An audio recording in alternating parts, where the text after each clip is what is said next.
এই মিক্সড খাবারটি 15 দিন ছাড়া একবার কিন্তু গাছে দিলেই গাছের রেজাল্ট কিন্তু দুর্দান্ত হবে।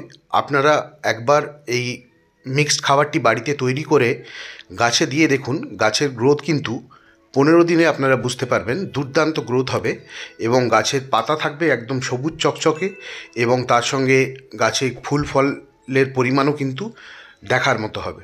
তো আপনারা এই এই খাবারটি আমি কীরকমভাবে বানিয়েছি, কোন উপাদানটি কতটা মিলিয়েছি, সমস্ত নিয়ে আজকে আমি এই ভিডিওতে আলোচনা করব। ভিডিওটি প্রথম থেকে শেষ অবধি অবশ্যই দেখবেন এবং আমার চ্যানেলে যারা নতুন তারা অবশ্যই আমার চ্যানেলটি সাবস্ক্রাইব করে আমার পাশে থাকবেন। এই জৈব মিক্সড খাবারটি বানানোর জন্য আমি নিয়েছি 3 কেজি পরিমাণ গোবর সার, শুকনো গোবর সার, এবং তার সঙ্গে আমি নিয়েছি 1 কেজি মতো ভার্মি কম্পোস্ট। তো বন্ধুরা, আমি 3 কেজি পরিমাণ গোবর সারের সঙ্গে যে উপাদানগুলো যতটা মেলাচ্ছি, আপনারা যতটা সার বানাবেন এই হিসেবগুলোকে একটু ক্যালকুলেশন করে নেবেন। তো বন্ধুরা, এই ভার্মি কম্পোস্টটি মেলানোর পরে এর সঙ্গে আমি যেটা মেলাচ্ছি সেটি হলো একদম ডাস্ট খোল গুঁড়ো। এটি আমি মেলাচ্ছি 500 গ্রাম পরিমাণ। এটি দেখুন একদম ডাস্ট একটি খোলের গুঁড়ো। আপনারা এটি না পেলেও যেই খোলটি আপনারা বাড়িতে নিয়ে আসেন পচিয়ে দেওয়ার জন্য, সেই খোলটিও আপনারা কিন্তু গুঁড়ো করে এর সাথে মেশাতে পারেন।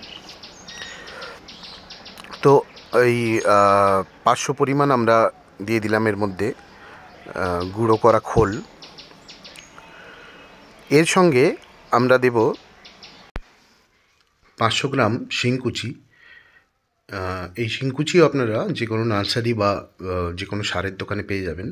এটি একদম ডাস্ট শিংকুচি। তো এটি আমরা নিয়েছি 500 গ্রাম পরিমাণ। এর সাথে মেশাচ্ছি 250 গ্রাম নিমখোল। আমরা কিন্তু এই সমস্ত খাবারটিকেই জৈবভাবেই বানাচ্ছি, একদমই কিন্তু রাসায়নিক আমরা কোনো কিছু ব্যবহার করছি না। যারা আপনারা জৈবভাবে বাগান করেন তারা অবশ্যই এরকম একটি মিক্সার ব্যবহার করে দেখুন, গাছে অসাধারণ রেজাল্ট হবে। এই সাথে আমি মেলাচ্ছি 500 গ্রাম হাড় গুঁড়ো। এই সমস্ত উপাদানগুলিকে আমরা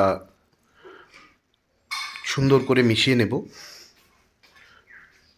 সুন্দর করে মিশিয়ে আমরা 3 থেকে 4 দিন কিন্তু কড়া রোদে রেখে দেব এই সমস্ত উপাদানটিকে। 3-4 দিন রোদ খেলেই কিন্তু এই সমস্ত উপাদানগুলি একদম শুকিয়ে ঝরঝরে হয়ে যাবে। সেই অবস্থায় আমরা এই সমস্ত খাবারটিকে একটি বস্তার মধ্যে ভরে আমরা 15 দিন রেখে দেব এবং ঠিক 15 দিন পরে আমরা বস্তা থেকে কিন্তু এই খাবারটিকে আবার বের করে 2-3 দিন রোদ খাওয়াবো। তাহলেই কিন্তু আমাদের এই মিক্সড জৈব সার রেডি হয়ে যাবে গাছে দেওয়ার জন্য। আপনারা একবার গাছে এই সারটি প্রয়োগ করে দেখুন, দুর্ধর্ষ রেজাল্ট পাবেন। প্রত্যেকটি গাছে কিন্তু এই সার ব্যবহার করতে পারবেন। তো এরকম একটি সার বাড়িতে বানিয়ে রাখুন। এই সারটি থাকলে কিন্তু আর কোনো সারের দরকার নেই। এই সার দিলেই 15 দিন অন্তর গাছের জন্য যথেষ্ট। তো বন্ধুরা, আজ এ পর্যন্তই।